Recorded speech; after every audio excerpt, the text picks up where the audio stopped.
유럽의 불안 프랑스병은 치유될 수 있는가?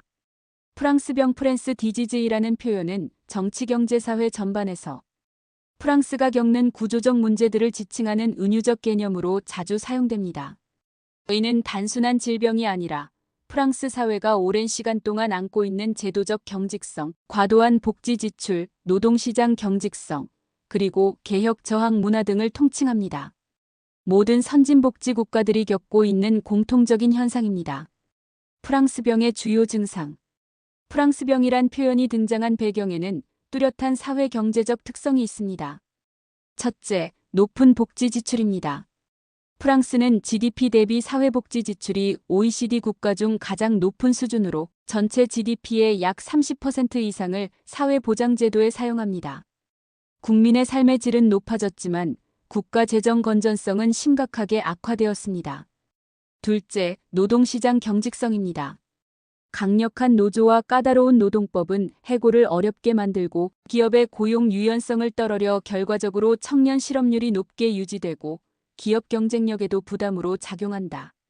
세계화 시대의 세계의 모든 국가들의 기업들이 국경을 넘어 치열한 경쟁을 하는 시대에 프랑스 기업들을 이에 뒤떨어지게 하는 요인입니다.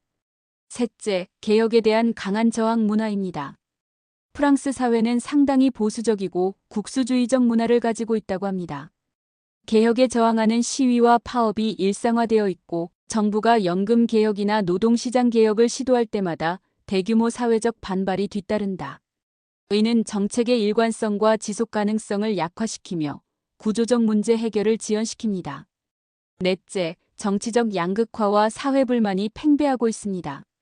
극좌극우 정당의 성장, 이민자 문제, 빈부격차 확대는 사회 통합을 어렵게 만들며 이런 상황이 누적되며 프랑스병이라는 표현은 단순한 경제 문제를 넘어 사회적 정체 현상을 설명하는 개념으로 확장되었습니다. 프랑스병의 원인. 프랑스병의 근본 원인은 역사적 문화적 요인과 정책적 선택이 복합적으로 얽혀 있습니다. 프랑스는 혁명 이후 평등과 연대의 가치를 국가 운영의 핵심으로 삼아왔지만 이러한 전통은 강력한 사회보장제도와 복지정책으로 이어졌지만 동시에 재정적 부담을 가중시켰습니다. 프랑스 사회는 중앙집권적 국가 전통을 가지고 있으며 국가가 사회경제 전반을 주도해왔습니다. 이는 효율적인 위기 대응을 가능하게 했지만 민간의 자율성과 혁신 동력을 억제하는 부작용을 낳았습니다. 정부가 개혁을 추진하면 강력한 사회저항이 발생하고 정치권은 타협과 후퇴를 반복하며 이 과정에서 근본적인 구조개혁은 지연되거나 희석되기는 것이 일상적입니다. 치유 가능성 긍정적 요인. 과연 프랑스병은 치유될 수 없는 난치병일까요? 반드시 그렇지는 않습니다. 몇 가지 긍정적 요인을 살펴볼 필요가 있습니다. 첫째, 강력한 국가제도와 행정 능력입니다.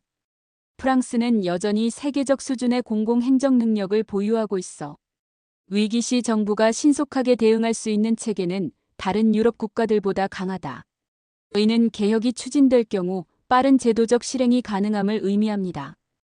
둘째, 높은 사회적 자본과 시민의식입니다. 프랑스 시민들은 공공문제에 대해 적극적으로 의견을 개진하고 사회 참여를 합니다. 이는 단기적으로는 개혁 저항으로 나타나지만 장기적으로는 민주주의와 사회적 합의를 강화하는 자산이 됩니다. 셋째, 산업 및 문화 경쟁력입니다. 프랑스는 항공우주, 원자력, 고급 소비재, 관광, 예술 등 다양한 산업에서 세계적인 경쟁력을 유지하고 있습니다. 문화적 소프트 파워는 경제적 제약 속에서도 국가 브랜드를 지탱하는 기반입니다. 넷째, 유럽연합위원회 위치입니다. 프랑스는 독일과 함께 유럽연합의 핵심 축을 형성하며 유럽 차원의 정책 조율과 재정 지원을 통해 자국 문제 해결의 돌파구를 마련할 수 있습니다. 치유를 가로막는 장애물. 프랑스병의 치유 과정은 결코 순탄하지 않습니다. 첫째, 강력한 기득권 구조가 문제입니다. 노조와 공무원 조직, 특정 산업계 이해관계는 개혁의 가장 큰 저항 세력으로 작동합니다. 둘째, 정치적 불안정성입니다. 최근 프랑스 정치는 극좌극우의 세력 확장과 중도 세력의 약화로 인해 안정적 개혁 동력이 부족합니다. 정부가 개혁을 추진할 때마다 정치적 타협이 어려워지고 있습니다. 셋째, 사회적 불평등과 이민 문제입니다. 높은 시달리는 청년층과 프랑스 사회의 일부를 차지하는 이민자 집단의 불만은 사회 갈등을 심화시키고 개혁의 사회적 수용성을 약화시킵니다. 넷째, 경제적 제약입니다. 높은 국가 부채와 복지 지출은 정부가 추가 개혁 정책을 추진할 재정 여력을 크게 제한하고 있습니다.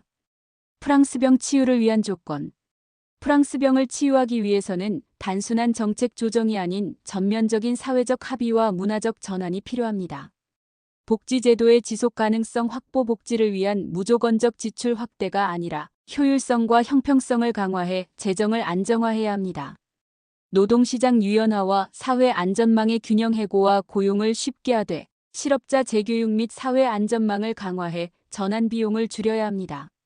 정치적 리더십 강화, 단기적 인기보다 장기적 개혁 비전을 제시하고 국민을 설득할 수 있는 정치적 리더십이 필요합니다. 사회 통합 노력주로 아프리카 출신. 이민자와 높은 고실업에 시달리는 청년층이 배제되지 않도록 포용적 정책을 추진해야 합니다. 이들에게 일자리를 제공할 수 있는 어느 정도 성장을 이루어야 하는 과제를 가지고 있습니다. 유럽 차원의 연대 활용 이후의 공동정책과 지원을 활용해 개혁 비용을 분산하고 국제적 신뢰를 회복할 수 있습니다. 프랑스병은 단순히 경제 문제에 국한되지 않고 역사, 문화, 정치가 얽혀있는 복합적 현상입니다. 단기 처방으로 완전히 치유되기는 어렵습니다. 프랑스는 강력한 제도적 역량과 세계적 경쟁력을 바탕으로 올바른 개혁, 리더십과 사회적 합의가 뒷받침된다면 충분히 극복 가능한 과제를 안고 있습니다. 프랑스병의 치유 여부는 정부의 정책적 용기와 시민사회의 수용성, 그리고 국제 환경 변화에 달려 있습니다.